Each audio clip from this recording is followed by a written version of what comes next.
Wazazi wangu, twendeni tukafanye jambo la msingi.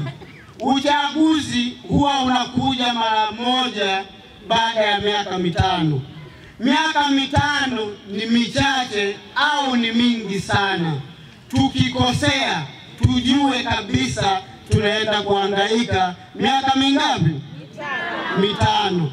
Lakini kwa Wananyalikungu, mimi mtoto wenu, ninawaamini, ninawapenda na ninajua hamwezi kukosea. Mimi mtoto wenu leo niko mbele yenu hapa kuwaomba kura kukipigia Chama cha Mapinduzi.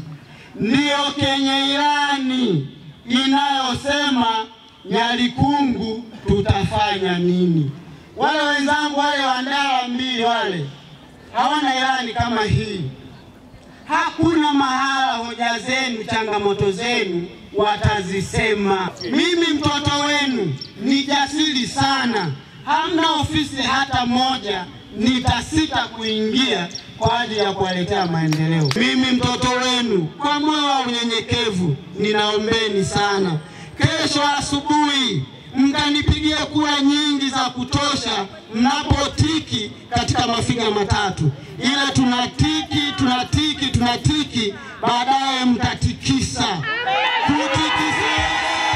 Ndio na warekee katika uchaguzi huu. Nikiomba hao katika jina la Yesu Mwokozi wetu. Amen. Asanteni sana.